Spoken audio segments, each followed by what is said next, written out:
उलमा की बारगाह में भी एक तालिब इल्म की हैसियत से इंतहाई दर्दमंदाना अपील करता हूँ कि अपने फड्डे, अपने झगड़े, चाहे वो इल्मी लिहाज के हों चाहे कैसे भी हों, उन्हें पब्लिकली डिस्कस नहीं करना चाहिए। ये मतलब अवाम को समझ में नहीं आता। हम बाद औक़ात किसी पे तंज कर रहे होते हैं, किसी के खिलाफ बोल रहे होते हैं, अवाम को पता ही नहीं चलता किसके बारे में हो रहा है, तो सुन रहे हैं। और मादल्ला सुम्मा मादल्ला मैंने देखा है बाद औक़ात एक मुक़र्रिर साहिब किसी सुन्नी आलिम के खिलाफ बोल रहे होते हैं, उस पर लोग क्या कहते हैं, सुभान अल्लाह। यानी एक साहब ने, चले मैं वो मिसाल नहीं देता हूँ, फिर खामखा ऐसा होगा, लेकिन मैं समझा रहा हूँ अब सामने वालों के ईमान कितने सख्त खतरे में है। अगर किसी ने किसी का, मैंने अपने ज़ातियात की वजह से इनका मजाक उड़ाया, मसलन हैं बामल मुत्तक़ी, परहेज़गार हैं, साहिब इल्म है, साहिब तक़वा, लेकिन मुझसे खारबाजी हो गई और मैंने इनके ऊपर एक जुमला कसा अटैक किया, गलत बात इनकी तरफ मंसूब की और कहा बोलो सुभान अल्लाह। आपने कहा सुभान अल्लाह। अब आप एक गलत बात पे सुभान अल्लाह कह रहे हैं, आपके ईमान का आलम क्या होगा बताइए जरा।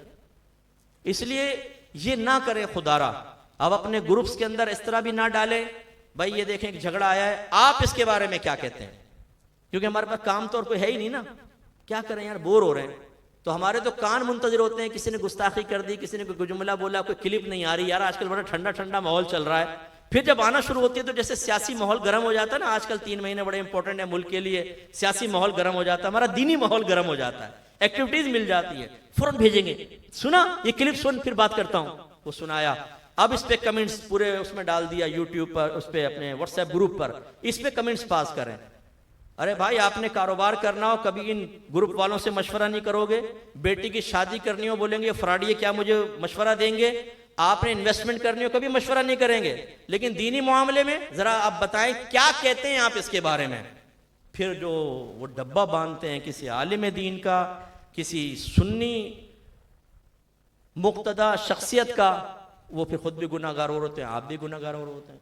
ये ना करें, अल्लाह ना करे, अल्लाह ना करे कोई बेअदबी हो गई पता भी नहीं चलेगा, ईमान भी ज़ाया हो सकता है, अल्लाह ताला नाराज हो सकता है। इसलिए हम जानते हैं बहुत सारे इख्तिलाफात की नौइयत ऐसी नहीं होती कि उसमें लड़ा जाए। बहुत से जो हैं वो सहाबा, मतलब हमारे अकाबरीन ने सहाबा के माबैन जो मामलात हुए वो सब लिख दिए हैं किताबों में कि उनके बारे में आले सुन्नत का अकीदा क्या है। सब हक पर थे सहाबा किराम, सब हक पर, मतलब ये कि इन इख्तिलाफात के बावजूद किसी की शान में गुस्ताखी नहीं होगी। मौला अली करमल्लाहु वजहुल करीम हमेशा हक पर कायम रहे, ये जरूर अल्लाह ने तौफीक दी। मद्दे मुकाबले अगर कोई आया तो इज्तिहादी खता पर उसको महमूल किया जाता है, जो गुनाह नहीं होता। लेकिन किसी सहाबी की शान में गुस्ताखी की इजाजत अकाबरीन ने नहीं दी है। लेकिन हम बाद औक़ात इन रविश में मुब्तला होने के बाद इस तरह के मामलात कर लेते हैं और हमें नौइयत बाद औक़ात नहीं पता होती। चलें ये तो एक अलग मसला हुआ, एक आदमी मिंबर पे या स्टेज पे बैठ के कह रहा होता है एक मुफ्ती है जिसने ऐसा किया वैसा किया वैसा किया, आपको पता ही नहीं है। अच्छा भाई है, ऐसा किया है, अच्छा, अब आप उस पर सुभान अल्लाह लानत कर रहे हैं, कुछ कर रहे हैं। अरे भाई हो सकता है कि वो अल्लाह की बारगाह में बहुत मकबूल हो, आप तो तबाह हो जाएंगे। ये ना करें।